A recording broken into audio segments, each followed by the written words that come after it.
10 reasons why you might want to quit coffee. Number 1, the caffeine in coffee increases catecholamines, your stress hormones. The stress response elicits cortisol and increases insulin. Insulin increases inflammation, and this makes you feel lousy. Well, that's funny. It turns out that coffee drinkers around the world have some of the longest health spans, have the longest brain health, best brain health, and that's because of the polyphenol content. Now, catecholamines are actually pretty doggone good for you. As a heart surgeon, I know that if I need to get the most out of my heart function in a patient with lousy hearts, I will actually give them intravenous forms of catecholamines. So the idea that catecholamines are bad for you, and particularly for your heart, just doesn't fly in the way of how catecholamines work. By the way, cortisol does not increase weight gain. I follow cortisol levels in all my patients, and believe it or not, cortisol levels do not correlate with weight gain, another myth. Number 2, habituation to caffeine decreases insulin sensitivity, making it difficult for your cells to respond appropriately to blood sugar. High blood sugar levels lead to arterial deterioration and increased risk of mortality related to cardiovascular disease. High blood sugar levels do lead to arterial deterioration, and that's something I address in my new book. It turns out that blood sugar elevation actually damages the protective lining that guard all of your blood vessels from damage.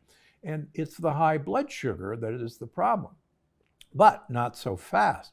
You can blunt the effect of any elevation in blood sugar by adding a sweetener called allulose to your coffee, or do like the Viennese do and add cinnamon to your coffee. That'll completely block that blood sugar elevation, and you can keep having your coffee. Number 3, unfiltered coffee has the highest amount of beneficial antioxidants, yet also leaks the most diproteins into your system. These diterpenes have been linked to higher levels of triglycerides, LDL, and VLDL levels. It's true, drinking unfiltered coffee raises your LDL because it actually blocks some of the LDL receptors in your liver. Is that a bad thing? It turns out it has no relationship with heart disease whatsoever. One of the great myths of heart disease is that LDL contributes to the development of heart disease. What's important is whether that LDL is activated, whether it's rusty or rancid or oxidized. And the more polyphenols you have in your system, including from coffee, the less your LDL oxidizes. So we're missing the boat. We don't need to focus on LDL. We need to focus on not oxidizing your LDL, and that's exactly what coffee consumption does. Number 4, the helpful chlorogenic acids that may delay glucose absorption in the intestine have also been shown to increase homocysteine levels, an indicator for increased risk of cardiovascular disease, which tends to be elevated in diabetics. Well, I don't agree with that either. Number 1, chlorogenic acids are one of the best sources of mitochondrial uncoupling. And the more we uncouple our mitochondria, the less chance we have of diabetes. Moreover, homocysteine is primarily a problem with changing homocysteine into methionine, and that's dependent on methylfolate and methyl donors like methyl B12 or with SAMe or trimethylglycine, and not with your coffee consumption.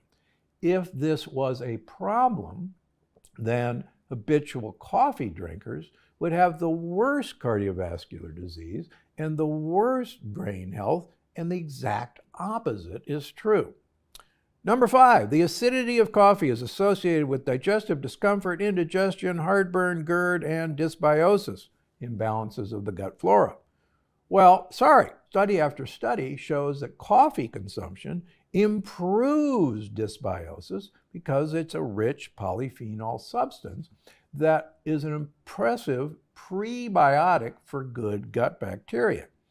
Now, yes, the caffeine in coffee can lower esophageal sphincter pressure. That's that little tight little thing that keeps all your stomach contents and stomach acid down in your stomach where it belongs. Caffeine in certain people can lower that resistance and make that kind of spring open. That's why having coffee after dinner, in my humble opinion, is one of the dumbest things you can do, because that will lower your resting esophageal sphincter pressure and cause reflux.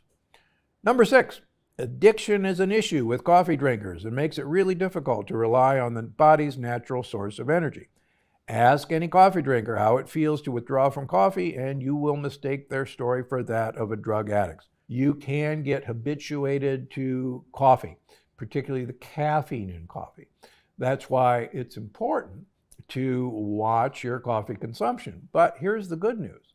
Studies show that people who drink 5 cups of coffee a day have better cardiovascular health, better brain health than people who drink less than that or people who drink none at all. Choose your poisons.